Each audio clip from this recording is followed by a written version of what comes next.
Welcome back to part 2. Again, this is the White's Zigzag Sewing Machine model 1563.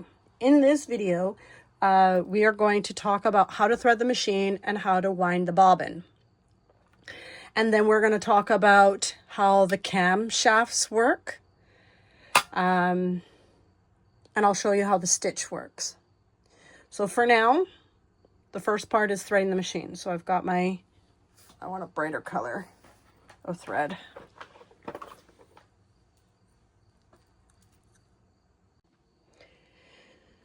I haven't looked at the manual, but most manuals and instructions do show you the basics.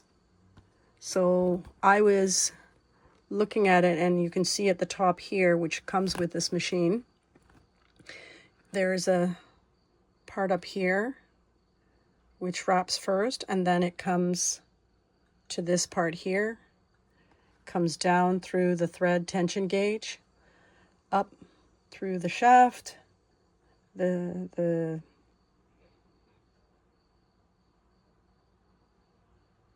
goes through this part, always making sure that is at the top as high as possible.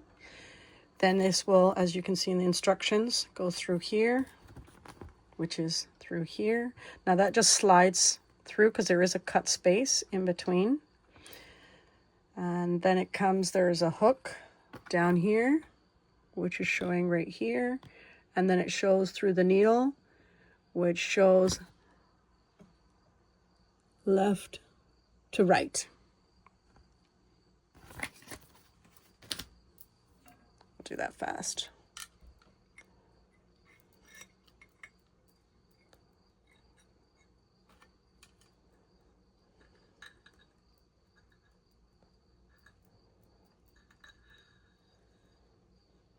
Okay. Now this is the part where I'll show you that I was talking about.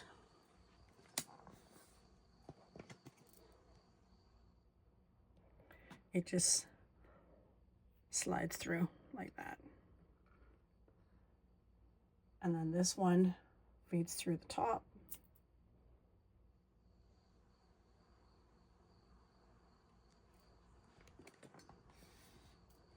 Here.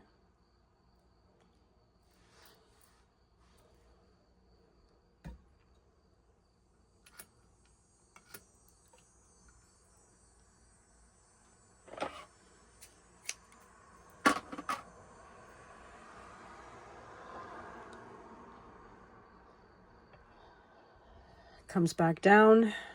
Then there's as I showed you in the instructions, there's a piece here, and then locks in here, and then here.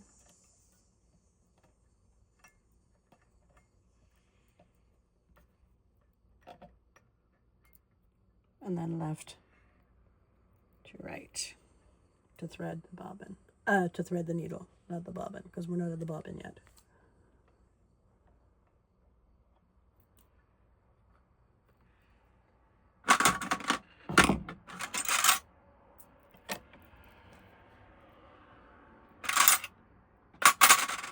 I was looking for the bobbin, but I'll show you how to thread the bobbin. So earlier I showed you the bobbin case, and I cleaned it off camera, and it actually looks really good. With a bit of a TLC there. Just like the standard bobbins I've shown you many times before. Again, placing it in, whether it's counterclockwise, depending on the instruction, clockwise. I like to do counterclockwise. Put it through the space here, slide it through. Hold on to the bobbin because it was pulling if I didn't hold on to it. Now the tension on this seems a little tight for me, but again, because it's been sitting, I don't know what's going on under this part, under this tension, which is the bobbin tension. If I have to, I might loosen it a little bit with this screw and see if that makes a difference. But again, very standard,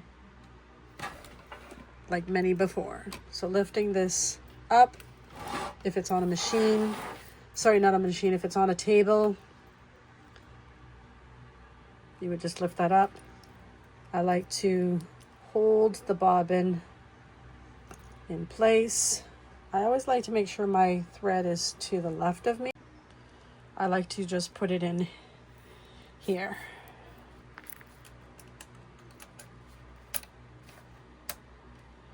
Did you hear the click? Then you know it's in. So then we're good.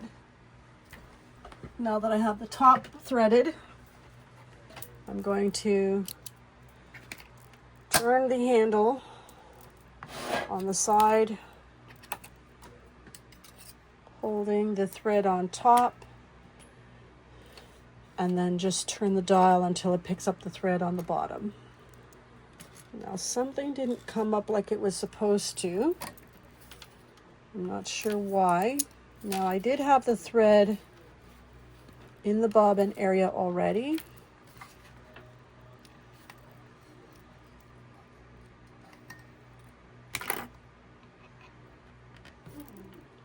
Let's see if we can get this all sorted out.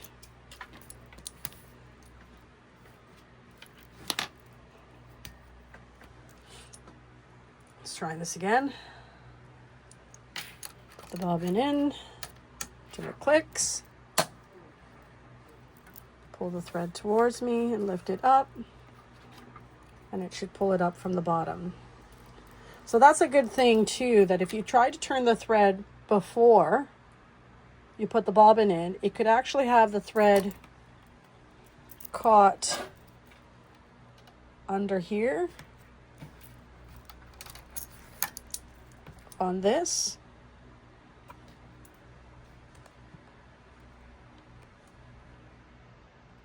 I'm referring to on this, and then it'll cause an issue with trying to pull the thread to the top.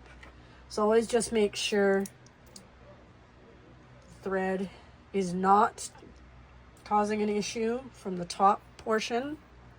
Again, sliding it in, making sure it lines up in between there. And then this one seemed to have already gone in. And if you're not sure, take it out and put it back in until it does seem right.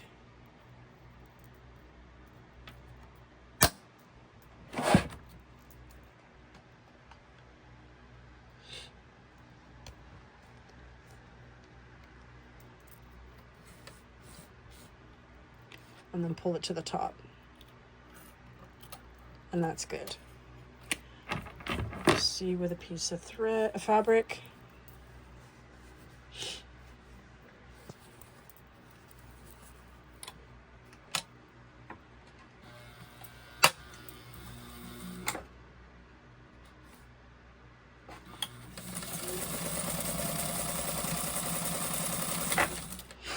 That seems to be stitching really tight. Oops.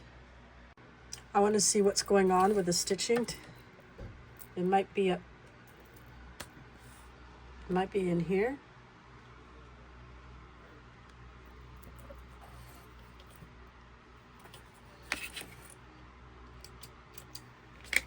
So that's the stitch, and that's the back. So the back does look a little wonky. Now I did notice this was up. So I'm going to push this down to add pressure between the feet dog and the foot. So let's see if that made a difference without doing too many changes. So it already did. It's still stitching a bit tight. So let's change the stitch width to number 5.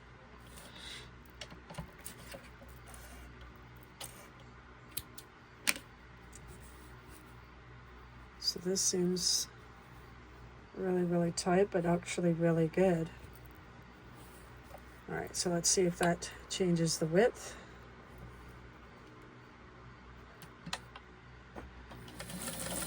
Well, it did already.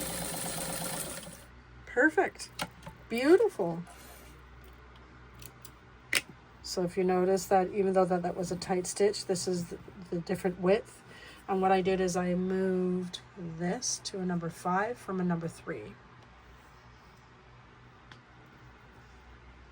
So let's check the back and the middle thread, and that looks great. Wow, that's awesome. Winding the bobbin is, again, standard with these machines.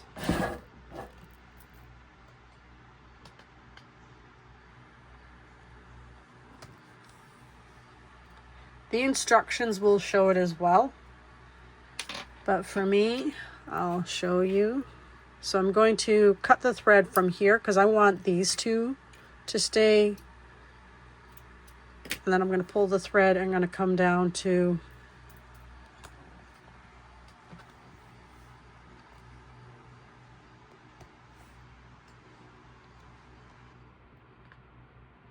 this.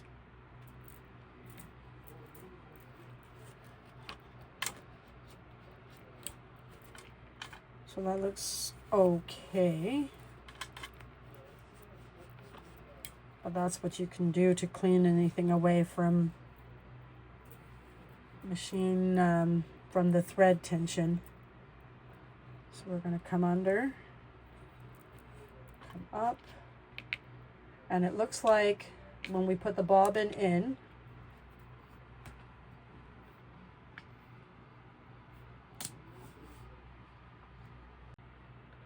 so when we go to thread the bobbin on this machine, this has got 2 springs on either side, and then it's got this little piece right here, as you can see my finger right here. That is what we're going to take this and put it in, and it's going to keep the bobbin in place. So we'll just turn this until it locks in, and then this is going to pop up. Now I put the thread around just to catch a couple of times. Now on the side of the machine, there is a dial. This, you must, oh dear, turn towards you, and it should release to stop this portion of the machine from turning, but it doesn't want to turn right now. So I'm going to do it with the machine running. If that is the case, just take the thread in the bobbin case out so it doesn't cause an interference with the thread.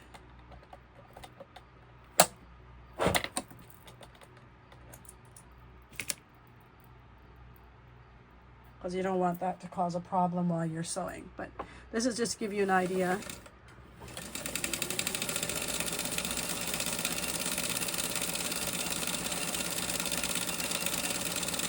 What it does. Now at first it was a little jumpy, like it wasn't sitting high enough. So to me, this looks like it needs to be replaced. I might have a spare somewhere and see if that's going to make a difference. But it is turning, which is wonderful. So that's how you wind the bobbin, which is awesome.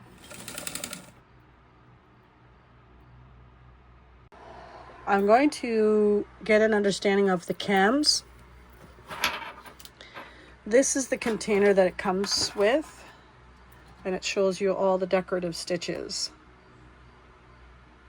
So it looks like it was for lace, embroidery, the edging, some fancy stuff, but I'll give you an idea of what that looks like. This is a beautiful set because it has the cams with it. Cams are usually hard to find if the machine has, if the machine was found at a store or given to someone. Well, this one looks like it broke, so I don't think that would be a good one to use. But this one came with it, which is amazing. On the top of this machine, there is a hidden compartment, and that's where the cams sit. I want to look at setting up the cams, but we need to change this plate first before we do anything. So I'll switch this around and I'll show you how to change this from the single hole to the wide space, which is a zigzag one, because you can't do special stitches obviously with a single needle plate. So there is a way to clip this off. It looks like there's a screw. From what I understand, I thought it was just to slide it off. Yes, it just slides off. And then you slide the other one back on. So it sits on the bottom. There's a pin right here that sits into that spot. And then this just locks in place.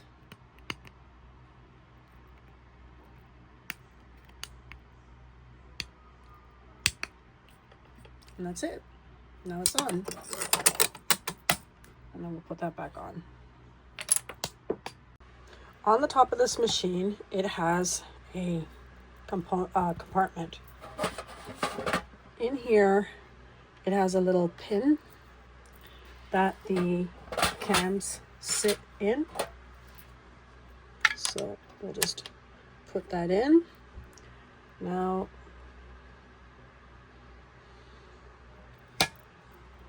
it's not locked because it's not sitting flat. So I needed to change the settings on the zigzag function. I put it at a number 4, and I moved this to a number 2 to get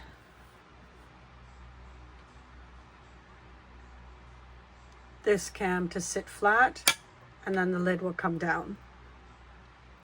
I was playing around with the cams off camera, and I'm still just going to kind of get a better understanding of how it actually works. It does have to do with the way that this is set,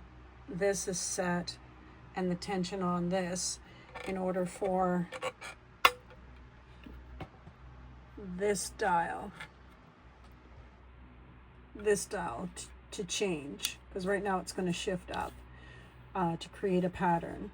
So it's locked in there now, but I'm still trying to get an understanding of specifically how to do it. Now the instructions do give you an idea of what to do and what settings to be on. So I'll still kind of get a better idea to show the specifics of one cam and how it works. But I found that when it was, even though it says something to do with number 3, I find that it's better on a 0 stitch, a 0 to 1, but maybe it has to be on 0. And I'll show you how that looks. I'm leaving this at between the 1 and the 0. I think it has to be on 0, but you have to go slow because it is considered a satin stitch. And when I was sewing,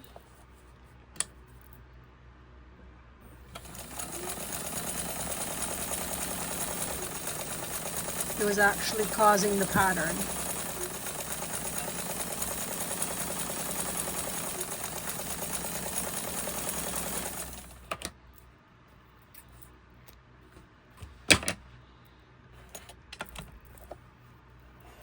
Which is good. And now let's take a look at the back. And that's actually not bad. That is actually really cool.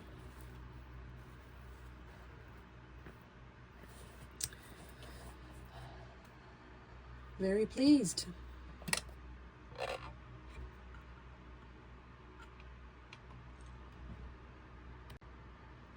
So I'm trying this fancy stitch here. So again, this is on a number 2.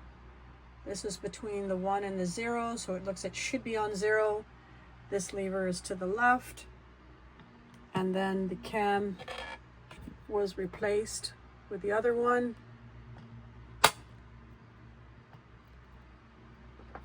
And this just by stitching, I might run out of thread with this one. It looks like you just really have to be patient depending on what kind of stitch you're trying to do.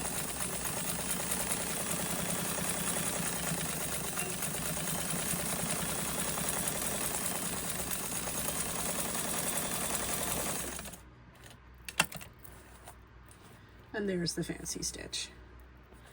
And there's the back. So that was fun. That was quite interesting. And you saw how much thread I put on the bobbin, so it didn't actually use as much as I thought it would. Probably going to run out now of the purple.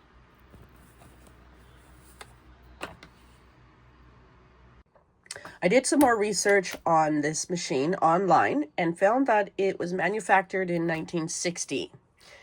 This machine is understood as to be an all-metal machine.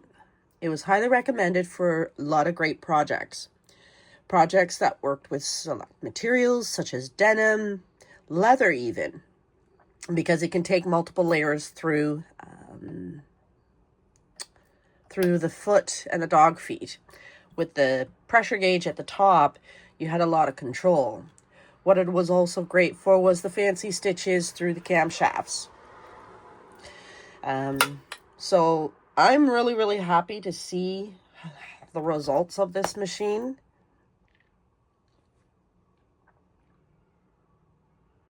So I found out about the history of this machine. It was a single owner when she had purchased it. It was in and around 1967 when it was manufactured. This is one of the sewing machines that were built like a Cadillac style, basically, at that time. And what I find is fascinating is after many years, now that we're in 2005, it is still an excellent running, functioning machine. Just a simple maintenance and oil clean shows how durable machines were built back then. They were designed to last. And so please don't forget to subscribe and like. Thank you again for joining me on this journey from the before and after. I really appreciate your time. Even if it's a long video, I do appreciate patience because there was a lot to do. Thanks again, and hope you have a great day.